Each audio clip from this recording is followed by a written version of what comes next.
let's get the current receivers. Who reminds Julio.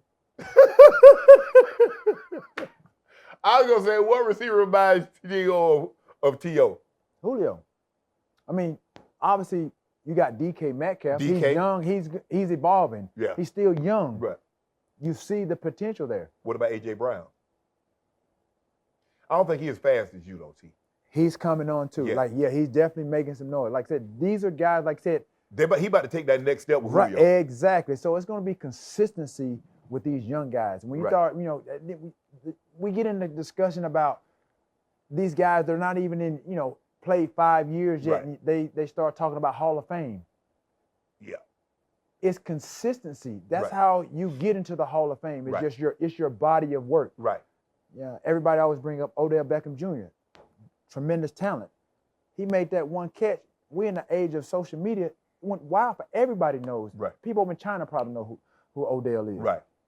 But in order for him to make those leaps and bounds, it's going to be consistency. Right. And as you've seen, like, injuries are a part of the game.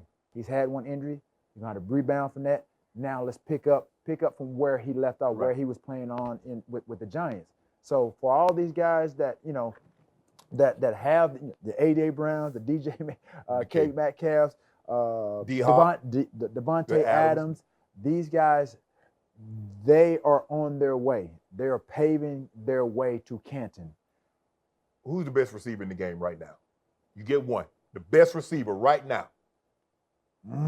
Boy, general manager come to you and say, T.O. I got to go with Julio. It's either him or Antonio Brown. No matter what I'm taking the trouble stuff that I'm leaving out. It's just like the Hall of Fame. Right. I have to leave that off. Okay. Before all of this stuff happened. Yeah. Who was Antonio Brown with the Pittsburgh Steelers?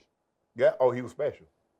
Okay. He was special. No question. So now you see where I take, like I said, the outside stuff I separated. Okay.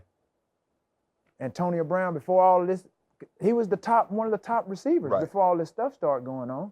Would you agree? I absolutely agree. Okay, so that's I mean, the dude was averaging probably 130 catches, probably 1,500 yards, and 12, 13 touchdowns. And that's right, and that's how I see it. But sometimes he didn't realize how good he had it in Pittsburgh. I talked to Antonio Brown when all that stuff was going on, and I got where he came. I got where he was coming from with our conversations. Mm-hmm.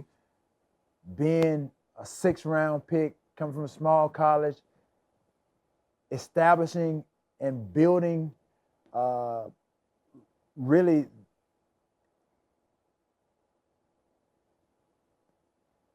the statue of a person and player and the caliber of person that he was becoming.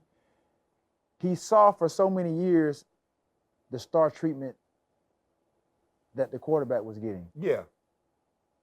And he wasn't getting it.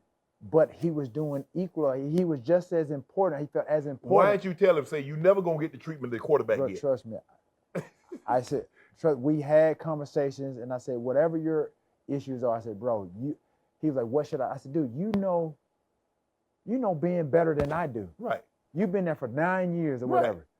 You should have some type of rapport with him to pull him to the side. You say y'all kids, y'all had dinners, wives go out to I can't tell you. You've been there. You should know how to approach him to have that conversation, because if there was something said slight in an interview that you felt was wrong or whatever, you should go have. to him. Yeah, absolutely. And that was my advice to him. Because, I mean, Rod throwing you 130 passes a year. I mean, he's throwing you 180, 190 targets a year. You're getting 1,500, 1,700 yards. Yeah, but he felt like he wasn't getting that star treatment. T.O., you know you don't get that to the quarterbacks there. I get it, dude. I mean, we all go through it. I mean, I went through it to an extent. Man, I used to see John not practicing.